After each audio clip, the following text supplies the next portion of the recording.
दोस्तों, doctor मीनूस show के इस एपिसोड में आपका स्वागत है। दोस्तों, इस शो में मेरी कोशिश होती है मैं आपको अच्छे अच्छे एक्सपर्ट से मिलवाऊं और हम हमेशा हेल्थ के बारे में बहुत सी बातें करते हैं, स्किन केयर के बारे में, बोन हेल्थ के बारे में, हार्ट हेल्थ के बारे में। लेकिन मेंटल हेल्थ एक ऐसा टॉपिक है जो हमारे लिए बहुत इम्पॉर्टेंट है और हमारे इस सीरीज़ में मेंटल हेल्थ के एक्सपर्ट्स बहुत कम आ पाए हैं। और जहां बात आने वाली जनरेशन की हो तो आज के हमारे गेस्ट से मिलना और भी ज़्यादा ज़रूरी हो जाता है। तो मिलते हैं रिहैबिलिटेशन साइकोलॉजिस्ट नेहा गुप्ता से। Welcome to the show ma'am. Thank you so much ma'am. Mental health जैसे कि आपने बोला बहुत ही प्रायोरिटी है आज के टाइम पे और लोगों को आज भी स्टिग्मा है इस चीज़ का। इनफैक्ट पेरेंट्स भी साइकोलॉजिस्ट का नाम सुनते ही ना डर जाते हैं। साइकोलॉजिस्ट मतलब हमारा बच्चा या हम पागल थोड़ी है या हम लोग साइकोलॉजिस्ट को अप्रोच करेंगे। सो आई थिंक इसकी अवेयरनेस बहुत ज़रूरी है कि साइकोलॉजिस्ट आपको हेल्प करने के लिए है। जैसे कि फ़िज़िकल हेल्थ बहुत ज़रूरी है हमारे लिए। अगर फिज़िकली हम फिट नहीं है तो हम काम नहीं कर पाते, वैसे ही मेंटली अगर हम फिट नहीं है तो हम अपनी डे टू डे लाइफ को बेटर नहीं कर पाएंगे।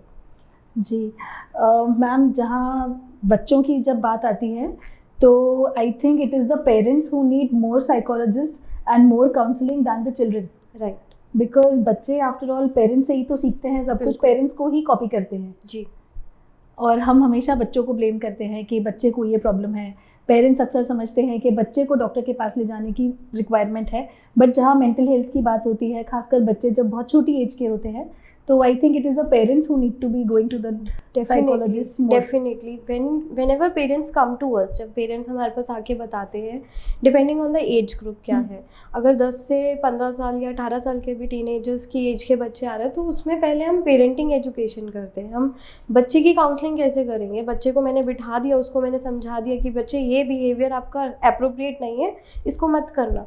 वो तो पेरेंट्स भी बोलते हैं, स्कूल के टीचर्स भी बोलते हैं। So there are different techniques which we apply on children also and also we train parents की। पेरेंट्स की एजुकेशन में पेरेंट्स को सिखाना कहाँ कहाँ पेरेंटिंग ख़राब हो रही है, कहाँ कहाँ आपकी प्रॉब्लम है या आपकी गलती है। Mostly parents are working. आजकल ट्रेंड है कि मदर्स भी वर्किंग है, तो वो बच्चों को टाइम डिवोट नहीं कर पाते। तो बच्चे स्क्रीन की तरह बहुत ज़्यादा इन्वॉल्व हो चुके हैं। अब स्क्रीन की वजह से बहुत से बिहेवियरल इश्यूज आ चुके हैं बच्चों में। एग्रेशन, टैंट्रम्स, फ्रस्ट्रेशन रहना, सोशलाइजेशन ख़त्म हो गई है बच्चों में। बच्चे सोशलाइज होना ही नहीं चाहते। बच्चे एक रूम में बंद रह के अपने रूम में टैब पर, फ़ोन पर दे आर स्क्रॉलिंग रील्स और गेम्स खेल रहे हैं, depending on the age group. तो उसमें पेरेंट्स को पहले समझना कि उनका रोल क्या है और चीज़ों को कैसे उनको वापस से ठीक करना है। इनफैक्ट कोविड के बाद से ये इशू बहुत ज़्यादा बढ़ गया है जी। छोटे बच्चों में। इनफैक्ट कल ही एक 11 साल का बच्चा मेरे पास था और दिल्ली से बाहर से आए थे वो, और बच्चों को इतनी एनजाइटी जो मेरे छोटे बच्चों के पेरेंट्स थे, उन्होंने मुझसे पूछा बच्चों को भी एनजाइटी होती है? यस, ट्रू, छोटे बच्चों को भी एनजाइटी होती है। 11 साल के बच्चे की अगर आप हालत देखते, उसको इतना ज़्यादा पैनिक अटैक था, शी वॉज ब्रेथलेस। तो बच्चों को ये एनजाइटी कहाँ से आ रही है, बच्चों ने कहाँ से सीखी है, ये चीज़ बहुत इंपॉर्टेंट और उस पर काम करना बड़ा ज़रूरी है। अब बच्चे रोल बैक कैसे होते हैं हमारे पास? फिजिशियन के पास जाएंगे कि बच्चा बहुत दिन से स्कूल नहीं जा रहा है, इसको पेट में दर्द हो रही है, इसको सर में दर्द हो रही है। नॉर्मल डॉक्टर ने दवाई दी, वो ठीक नहीं हुआ। फिर उसके बाद दोबारा गए, डॉक्टर ने टेस्ट कराया, रिपोर्ट्स आर नॉर्मल। अब डॉक्टर्स को याद आता है कि साइकोलॉजिस्ट के पास भेज सकते हैं क्योंकि ये सोमैटिक सिम्टम्स है। This is a pain without any reason, medical reason.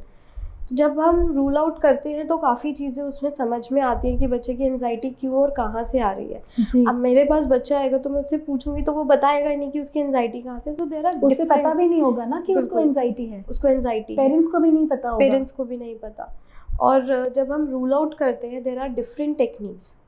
तो काफ़ी सारी डिफरेंट टेक्निक्स होती हैं प्रॉब्लम्स को रूल आउट करने के लिए। और उसके बाद हम पेरेंटिंग एजुकेशन पे आते हैं कि पेरेंट्स को क्या क्या स्टेप्स लेने चाहिए बच्चे की मेंटल हेल्थ को बेटर करने के लिए। जी, आई थिंक जब आपने अभी बात की, बच्चा गैजेट्स लेकर एक रूम में बंद रहना पसंद करता है। Where does the child get the gadgets from? Parents. I see parents आते हैं, छोटा सा 6 months का, 1 year का छोटा सा बेबी साथ लेकर बच्चे को साइड पे बिठाते हैं। They will give their mobile to the child and then they start talking to me. So that is how the parents are giving the mobile to the children when they don't want the child to disturb them. तो parents ही तो बच्चे को mobile हाथ में पकड़ाते हैं, वो ही तो सिखाते हैं बच्चे को कि आप ये लो and don't disturb us. Definitely बच्चों को मोबाइल पेरेंट्स ही देते हैं. जैसे बच्चा बॉर्न होता है, जब फीडिंग से खाने पे जाता है तो पेरेंट्स खाना खिलाना सिखाते हैं. करेक्ट. तो बच्चों को मोबाइल की कंडीशनिंग भी पेरेंट्स ने करी है. बच्चे ने खुद से, उसको बर्थ के बाद पता नहीं था कि ये मोबाइल है और मुझे इसको स्क्रॉल करना है. बच्चे स्क्रॉल करते करते कौन सी वीडियोस देख रहे हैं. इनफैक्ट अगर आपने 6 मंथ्स के बच्चों की बात करें तो मेरे पास 1.5 साल का बच्चा आया जिसको पेरेंट्स को लग रहा था ऑटिज्म है. तो मुझे ऑब्जर्वेशन से लगा कुछ और चीज़ है. जब इंक्वायरी करी तो पता चला both the parents are working. अब पेरेंट्स वर्किंग है, बच्चे का टेक केयर करने के लिए नैनी थी और वो सब सारा दिन बच्चा मोबाइल लेता था. तो मैंने पेरेंट्स को बोला आप मुझे 6 महीने दे दो. 6 महीने बाद अगर आप कहोगे हम ऑटिज्म डायग्नोस करेंगे. मुझे लग रहा है बच्चा अभी वर्चुअल ऑटिज्म में है. वर्चुअल ऑटिज्म ऐसा है जो कि ऑटिज्म ना होके भी उसके सिम्टम्स ऑटिज्म जैसे है. ऑलराइट. तो जब हमने बच्चे पे काम किया, मैंने 1 साल लिया पूरा. 1 साल के बाद वो बच्चा ऐसे टर्न हुआ, उसके सिम्टम्स ऑटिज्म के कहीं पर भी नहीं थे. वो बच्चा 1.5 साल का बच्चा यूट्यूब देख देख के इतनी अच्छी इंग्लिश सीख चुका था. 1.5 साल का बच्चा, और रोबोटिक स्किल्स थे उसमें. Oh my God. So you can understand कि वो फ़ोन का इम्पैक्ट कितना ज़्यादा. ये तो बच्चे का IQ अच्छा था, उसके कॉग्निटिव स्किल्स अच्छे थे. वो बच्चा सोशली इम्पैक्ट हुआ. उसकी लैंग्वेज डिले हुई, स्पीच नहीं, लैंग्वेज उसकी डिले हुई. उसका आई कांटेक्ट नहीं था. तो बहुत सी चीज़ें फेस कर रहे हैं पेरेंट्स और समझ नहीं पा रहे कि ये प्रॉब्लम हो क्यों रही है. अब ऑटिज्म तो हमने बोल दिया, पर पेरेंट्स तो पैनिक हो जाएंगे ना ऑटिज्म में. नेचुरली. मैम, अभी आपने जिक्र किया एक बच्चा 11 इयर्स का आपके पास आया था जिसको एंजाइटी थी बहुत ज़्यादा and the child was breathless. जी. तो मैं अपने व्यूअर्स के लिए जानना चाहूँगी कि आपने डायग्नोज क्या किया. जब बच्चे से मैंने सेशन में काफ़ी चीज़ें एक्सप्लोर करी और असेसमेंट करी, तो अभी तो वो सिवियर एंजाइटी में है और सोमैटिक सिम्टम्स है विदाउट एनी मेडिकल रीज़न. अब एंजाइटी का भी लेवल होता है. अगर माइल्ड लेवल पे होता तो हम लोग शायद मेडिसिन प्रिस्क्राइब नहीं करते. तो अभी सिवियरिटी का लेवल है तो पेरेंट्स को केस समझाने के बाद हमने उनको साइकेट्रिक पे रेफ़र किया है ताकि उस बच्चे की दवाई शुरू हो और उसकी ब्रेथलेस कम हो. 11 साल के बच्चे को लग रहा है मुझे हार्ट अटैक आ रहा है.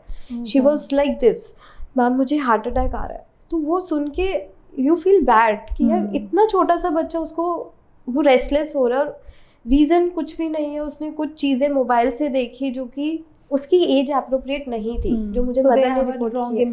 यस. तो वो ट्रॉमा हुआ उसके कहीं ना कहीं. और अभी रिसेंट, ये 10 दिन की बात है, 10 दिन पहले उसने कोई चीज़ ऐसी मोबाइल पे देखी जो कि एज अप्रोप्रिएट नहीं थी. तो उसके बाद से बच्चे के सिम्टम आने शुरू हुए. अभी तक 10 दिन में वो बच्चा कम से कम 15 डॉक्टर्स को दिखा चुका है. मेरे पास इतनी लिस्ट थी, उसमें MRI भी हो चुका है, CT स्कैन भी हो चुका है. पेरेंट्स, डॉक्टर्स के पास कोई मेडिकली रीज़न ही नहीं है एंजाइटी का. तो दोस्तों, देखा आपने ये कितनी सीरियस प्रॉब्लम है. और जिस एज में हम बच्चों को बोलना सिखा रहे होते हैं, उस एज में हम मोबाइल के ज़रिए उन तक वो इमोशंस भी पहुंचा देते हैं जिनके लिए उनकी एज अभी अप्रोप्रिएट है ही नहीं. नेहा, आपने वर्चुअल ऑटिज़म की अभी बात की थी और 1.5 साल का बच्चा था. और इतना छोटा बच्चा तो खुद से कुछ बता भी नहीं सकता और पेरेंट्स भी बहुत जल्दी एनालाइज नहीं कर सकते कि उसको प्रॉब्लम एक्चुअली है क्या. तो whether it is delay milestone और या बच्चे को एक्चुअली कोई प्रॉब्लम है. तो मैं चाहूँगी थोड़ा सा आप इसके बारे में डिटेल में एक्सप्लेन करें so that people come to know कि उनको अपने बच्चों को किस तरीके से डील करना है. व्हाट आर द डोंट्स, क्या उनको किन चीज़ों का ध्यान रखना है. जी बिल्कुल. जब बच्चा पैदा होता है तो बच्चे के माइलस्टोन्स तभी से शुरू हो जाते हैं. बच्चा हर एक मंथ से, जब बच्चा शुरू हुआ तो मंथ से हम कैलकुलेट करते हैं. उसने सोशल स्माइल कब दी, उसने आपके किसी भी चीज़ बोलने पे आपको उसने रिएक्ट कैसे किया, उसने वो स्माइल दी या नहीं दी, या वो आपसे आई कांटेक्ट कर रहा है या नहीं कर रहा, उसकी सिटिंग कब आई, उसकी वॉक कब आई. ऐसे जब बच्चा धीरे धीरे माइलस्टोन्स अचीव करता है, मेजरली पेरेंट्स को तब पता चलता है जब बच्चों की स्पीच डिले होती है, बच्चा आई कांटेक्ट नहीं कर पाता और बच्चा सोशलाइज नहीं हो पाता. आपने अपने बच्चे को आवाज़ दी और वो बच्चा रिस्पॉन्ड नहीं कर रहा, 1 से 1.5 साल का बच्चा आपको अपने नाम से रिस्पॉन्ड करेगा, उसको नेम आइडेंटिफिकेशन हो जाती है। करेक्ट। पर जब बच्चा आपको नेम रिस्पॉन्ड नहीं दे रहा, आपको आई कांटेक्ट नहीं दे रहा, उसकी स्पीच एज अप्रोप्रिएट नहीं है, वो बैबल नहीं कर रहा, साउंड्स नहीं निकालना, सो इट्स एन अलार्म, ये रेड फ्लैग है और इसको हमें उसी समय नोटिफाई करना ज़रूरी है। मोस्टली पेरेंट्स पहले पीडियाट्रिशियन के पास जाते हैं। जब अब पीडियाट्रिशियंस को भी काफ़ी नॉलेज हो गई है, उनको पता है, तो वो आगे रेफ़र करते हैं टू दी डेवलपमेंटल पीडियाट्रिशियन और अ क्लिनिकल साइकोलॉजिस्ट। तो वहाँ पे आके आइडेंटिफिकेशन होती है कि बच्चे में ये डिलेज़ है और ये डिलेज़ किस वजह से है। ओके। अब कई बार रीज़न मोबाइल भी है, क्योंकि बच्चे पेरेंट्स मोबाइल बच्चे को बहुत ज़्यादा दे देते हैं और पेरेंट्स खुद ही मोबाइल पे इन्वॉल्व है, तो छोटे बच्चों को भी छोटी सी स्क्रीन बहुत कलरफुल लग रही होती है, उसकी साउंड्स बहुत अच्छी लग रही होती है। जब बच्चे पोएम, पेरेंट्स बोलते हैं हमने तो पोएम चला के दी थी, बट पोएम के बाद उसने स्क्रॉल किया, उसको क्या दिख रहा है आपको नहीं पता। करेक्ट। तो उसी वजह से काफ़ी माइलस्टोन्स डिले हो रहे हैं बच्चे के, स्पीच के साथ सोशलाइजेशन डिले है बच्चे की, फिर लैंग्वेज भी नहीं डेवलप हो पाती है उसकी।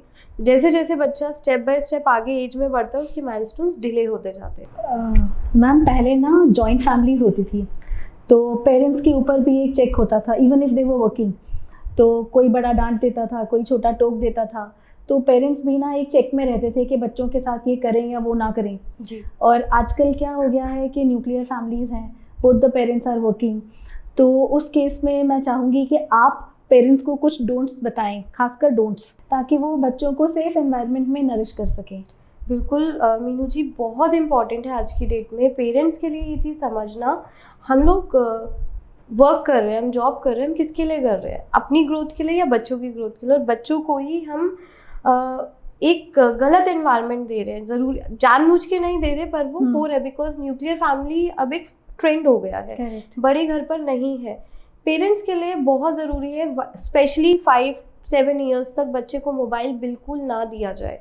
आप बच्चे का एक टीवी का टाइम लिमिट बना सकते हैं, जिसमें बच्चा अगर 1 आवर का आपने पूरे डे में सेट किया है, तो उसको हाफ आवर 15 मिनट्स डिवाइड करके आप दें, और वो भी सुपरविजन में। मोबाइल तो बिल्कुल ना होना चाहिए बच्चों का। जब बच्चे ग्रो हो रहे होते हैं, जो इनिशियल 5 इयर्स होते हैं बच्चों के ग्रोथ के, जब उनका ब्रेन डेवलप हो रहा होता है, उसमें जब मोबाइल का एक्सपोजर होता है, तो बच्चे उस तरीके से सोच, अपना समझना की शक्ति खो देते हैं। तो पेरेंट्स को ये चीज़ समझनी पड़ेगी, चाहे दोनों में से एक पेरेंट अपने वर्क को ऐसे ही एडजस्ट करे कि बच्चा दिन में वो बच्चे का ध्यान रख सके, और अगर कोई मेड है या टेक केयर है, तो वो उसको भी इंस्ट्रक्शंस दे, बच्चे को सुपरविजन में रखे, बच्चे के साथ क्वालिटी टाइम स्पेंड किया जाए, बच्चे को पार्क लेके जाया जाए, ताकि बच्चा सोशली, ये जो एज है ये सोशली बच्चे को बहुत अच्छे से ग्रो करती है। तो बच्चा सोशली हो, बच्चे की लैंग्वेज नेचुरली डेवलप हो, ना कि फ़ोन से डेवलप हो।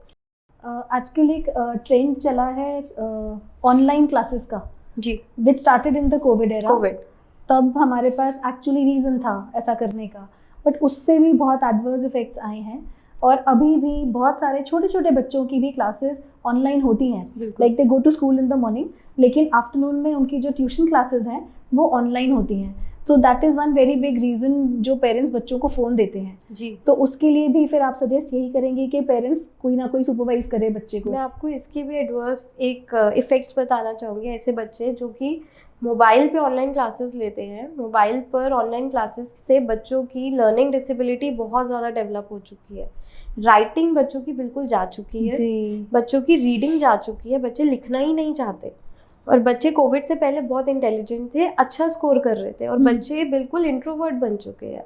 बाहर जाने, ओबेसिटी बच्चों में इतनी ज़्यादा बढ़ चुकी है कि बच्चे बस मोबाइल देख रहे हैं, क्लासेस देख रहे हैं और साथ में खाना खा रहे हैं। तो हमें डिसिप्लिन खत्म हो गया ना। डिसिप्लिन के साथ साथ हमारे ब्रेन में कुछ ऐसे हार्मोन्स डेवलप होते हैं जो कि हमारे ब्रेन, अब हम कुछ खा रहे हैं, हमें माइंडफुली पता है वी हैव टू स्टॉप, पर वो इंस्ट्रक्शंस लेना भूल जाता है ब्रेन। वो जो हार्मोन्स एक्स्ट्रा डेवलप हो जाते हैं, वो बच्चे को स्टॉप नहीं कर पा रहे, और एंजाइटी इस रीज़न से भी बच्चों की बहुत ज़्यादा बढ़ रही है।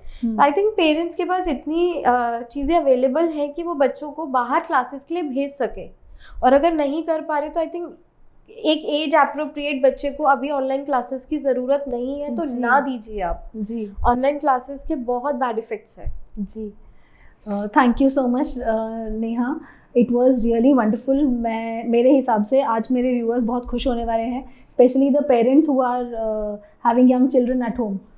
अगर आप अपने बच्चे में कोई भी अबनॉर्मल बिहेवियर, कोई भी ऐसा चेंज नोटिस कर रहे हैं जो अभी आज हमने इस एपिसोड में डिस्कस किया, तो बिल्कुल देर मत कीजिए, नेहा गुप्ता से कांटेक्ट कीजिए। इनके नंबर्स यहाँ स्क्रीन पर दिए जा रहे हैं, आप इनसे मिलिए। और आई थिंक जितनी जल्दी हम अपने बच्चों को ट्रीट करें उतना बेटर होगा उनके लिए, so that we get better results and faster results. और अब मिलते हैं एक ब्रेक के बाद एक और गेस्ट के साथ, जुड़े रहिए।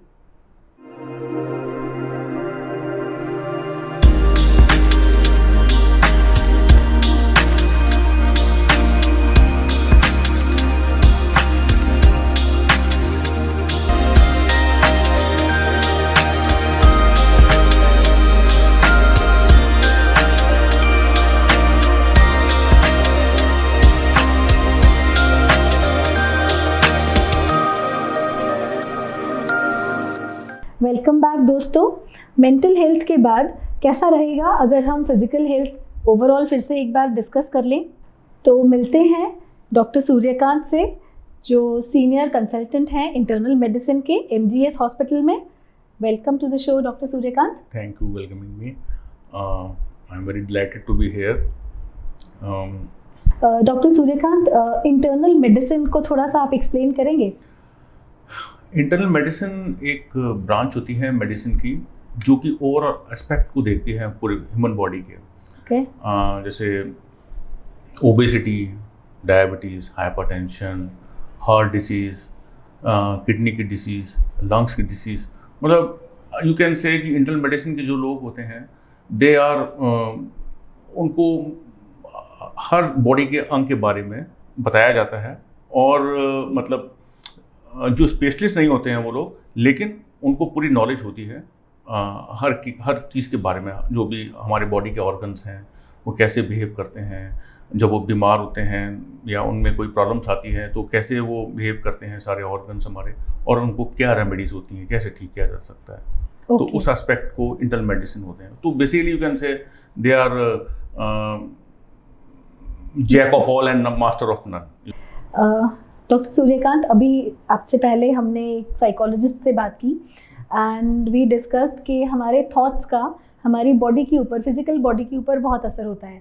तो आप कैसे डिसाइड करते हैं या जज करते हैं कि कोई प्रॉब्लम किसी को साइकोसोमैटिक है या actually it is a symptom of the body? मेरा ऐसा मानना है कि जैसे सोशल मीडिया के टाइम चल रहा है इतने सालों से, और लोग अपने बारे में बहुत, आजकल लोग सोशली बहुत आइसोलेट हो गए हैं। पहले आप लिखते भी थे, लेटर भी लिखते थे, या किसी के घर भी जाते थे तो बात करते थे। तो आजकल लोनलीनेस ज़्यादा हो गई है और आइसोलेशन ज़्यादा हो गया है। और जो लोग हैं वो मतलब अंदर अंदर घुलने लगे हैं कि हमसे कोई बात भी नहीं करता है। जैसे एल्डरली लोग हैं, न्यूक्लियर फैमिलीज हो गई हैं, पेरेंट्स इश्यूज़ हैं, वाइफ वर्किंग हैं तो उनके अपने इश्यूज़ हैं, तो हमें उसको समझना पड़ेगा। और फिर मैंने देखा है आजकल प्रैक्टिस में लोग, जैसे इंडिविजुअल अगर आप देखें तो कोई मान लो फीमेल, उनका वेट ज़्यादा है तो वो अपने लुक को लेके परेशान है कि आई एम फैटी, और या कोई बहुत डार्क है तो अपने फेस ऑफ कलर को लेके परेशान है कि मैं डार्क है, I am not looking good, मेरे को कैसे प्रेजेंट होना है। तो ये मेंटल इफेक्ट, ये मेंटली आप डिप्रेस हो जाओगे अगर आप इन सब चीज़ों को एड्रेस नहीं करोगे जी। तो उसके लिए बड़ी चीज़ें हैं, वो आप उनके इंटरव्यू लेके, उनसे बात करके, उनके लिए काउंसलिंग करके हम लोग उस चीज़ को रेमेडाइज कर सकते हैं कि जो भी इश्यूज़ हैं उनके, सोशल इश्यूज हैं या फिजिकल एट्रीब्यूशंस की वजह से हैं, तो हम लोग उनको टारगेट कर सकते हैं। और तो उनसे बात करने पे ही पता लगता है कि एक्चुअल में है क्या, कि वो साइकोसोमेटिक हैं या रियल उनको कुछ इश्यूज हैं। जैसे एग्जांपल मैं देता हूँ, कई लोगों के पैचेस होते हैं, वाइट पैचेस होते हैं, विटिलिगो पैचेस होते हैं, जैसे आप जानती होंगी। तो उसके कई रीज़न होते हैं, बहुत सारे रीज़न होते हैं, और ये एक सोशल स्टिग्मा भी है हमारे। डेफिनेटली मेंटल हेल्थ बहुत इफेक्ट होती है उन चीज़ों से, आप समझ सकती हैं। तो इसी तरह की चीज़ें हैं। बॉडी शेमिंग है बहुत ज़्यादा, कोई हेल्दी है बट आप आपके कपड़े चाहिए फिटनेस के लिए तो आप लगेंगे ही नहीं। डॉक्टर सूर्यकांत बहुत सही कह रहे हैं आप, बात करना बहुत ज़रूरी है बिकॉज़ कई बार क्या होता है, पेशेंट्स जैसे आपने बताया बहुत आइसोलेटेड रहते हैं, वो कई बार लोग अपनी प्रॉब्लम्स दूसरों से शेयर करना इस हद तक बंद कर देते हैं कि वो डॉक्टर्स को भी जाके ठीक से नहीं बताते, या कई बार पूरी बात बताते ही नहीं हैं क्योंकि कुछ शायद सिम्टम्स वो खुद ही नोटिस नहीं करते, और एक लंबे टाइम तक जब वो चीज़ चल रही होती है वो सोचते हैं this is a part of it, और डॉक्टर्स भी कई बार उस प्रॉब्लम को सही से डायग्नोज नहीं कर पाते, जिसकी वजह से लाइन ऑफ ट्रीटमेंट भी ठीक नहीं होता। आप इस बारे में क्या कहेंगे? बिल्कुल सही कह रही हैं। देखिए आज की तारीख में मतलब एविडेंस बेस्ड मेडिसिन का ज़माना है। If you have the evidence you have the medicine. Correct. Quackery का टाइम चला गया, मतलब क्वैकरी में फिर आप परेशानी रहते हैं। तो सबसे इम्पॉर्टेंट चीज़ है कि prevention is better than cure. जी बिल्कुल। अर्ली डायग्नोसिस और अर्ली ट्रीटमेंट हो तो सारी प्रॉब्लम सॉल्व हो सकती है। तो उसके लिए पेशेंट को थोड़ा सा ये है कि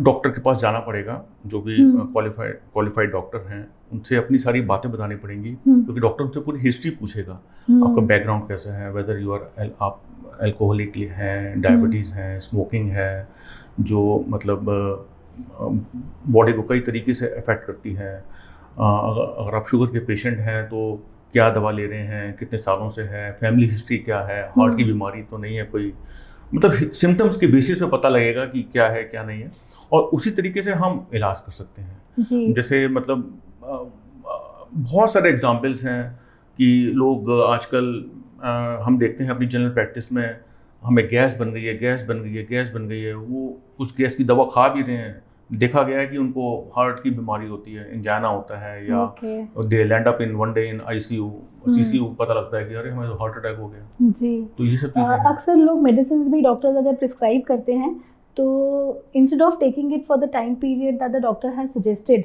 वो लोग उसको खाते जाते हैं और डॉक्टर्स के पास भी जल्दी जाते नहीं हैं फॉलोअप सेशंस के लिए। इसकी वजह से भी जब लंबा टाइम आप एक मेडिकेशन पे हैं जिसकी शायद बॉडी को अब नीड भी नहीं है, that also creates problems.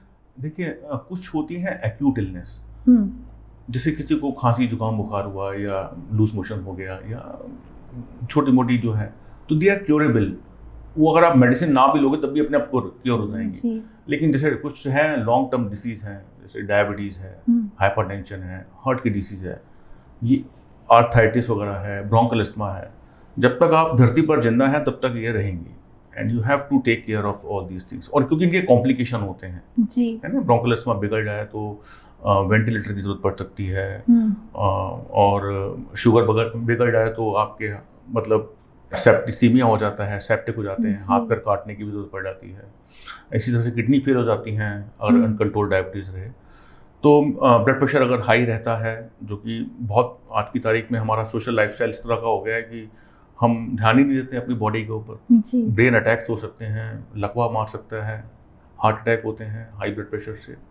Cholesterol अगर हम उस पर कंट्रोल नहीं करें तो और भी ज़्यादा दिक्कतें हैं, ये सब चीज़ों को प्रमोट करती हैं, हार्ट अटैक को, ब्रेन अटैक्स को। तो यही सब चीज़ें हैं। इसलिए मैं तो ऐसा समझता हूँ कि हमें अपनी हेल्थ, और हम लोग अभी कोरोना से निकल के चुके हैं, आपने देखा ही है कि कैसी उसने तबाही, सबका वीक हो चुका है। तो ये तो एक तरह से हमें देखा जाएगा, हम कोरोना के बाद बचे हुए हैं, इसका मतलब हम एक बोनस जिंदगी जी रहे हैं एक्चुअली, वरना जो देखा है हाल पूरी दुनिया में। तो मैं समझता हूँ कि अपना ध्यान रखना बहुत ज़रूरी है, और कोई भी इवन अगर मेंटल हेल्थ भी है या आपको किसी भी तरह की है तो हमें खुल के बताना चाहिए। डिप्रेशन भी है या जो भी साइकोसोमेटिक है, वेदर वो है या नहीं है, ये तो डॉक्टर के पास जाके पता लगेगा। कम से कम बिल्कुल जी।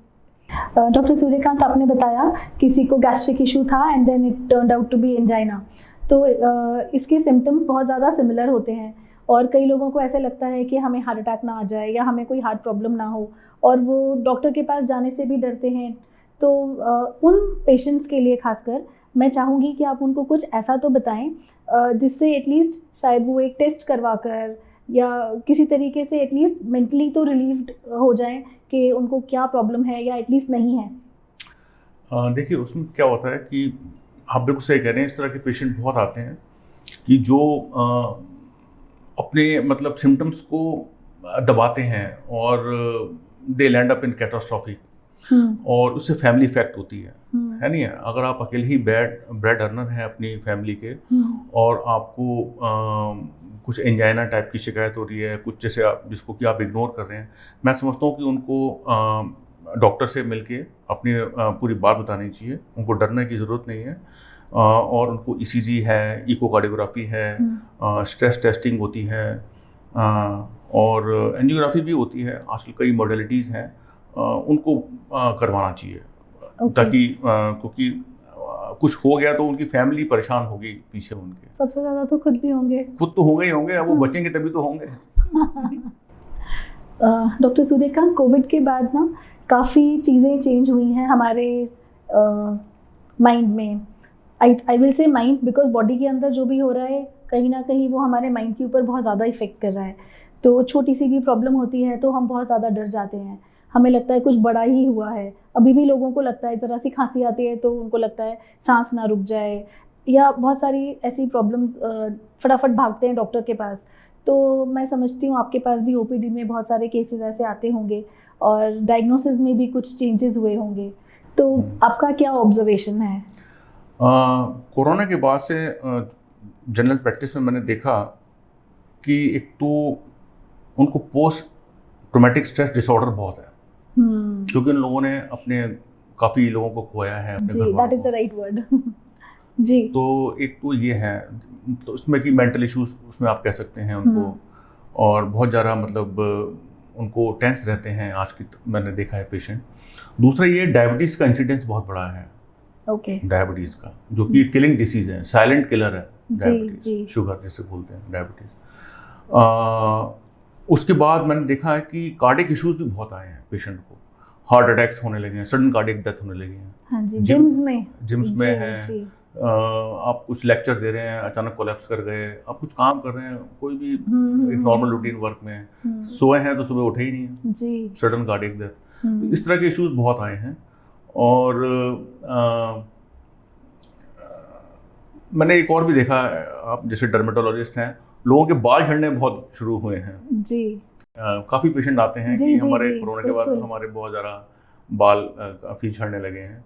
तो इस तरह के इश्यूज हैं, मतलब जो हम आजकल प्रैक्टिस में देखते हैं, जो कि बहुत सारी चीज़ों को इफेक्ट करते हैं एक ह्यूमन बीइंग को, फिजिकली और मेंटली बोथ। ओके। तो यहाँ मैं व्यूअर्स को भी कहना चाहूँगी कि किस तरीके से हम डर की वजह से हमारी छोटी छोटी प्रॉब्लम्स को भी बहुत बड़ा खुद ही बना लेते हैं। और एक और चीज़ भी सजेस्ट करना चाहूँगी, जैसे डॉक्टर सूर्यकांत ने बताया कि कोई भी प्रॉब्लम है तो इमीडिएटली डॉक्टर के पास जाएं, बिल्कुल डिले ना करें, और सही टाइम पे ट्रीट करने से बहुत सी प्रॉब्लम्स वैसे ही छोटी हो जाती हैं। और डॉक्टर सूर्यकांत, मैं एक चीज़ आपसे भी चाहूँगी कि इस माहौल में अब लाइक आफ्टर कोविड आप मेरे व्यूअर्स को भी बताएं कि किस तरीके से वो एक हेल्दी लाइफस्टाइल मेंटेन कर सकते हैं।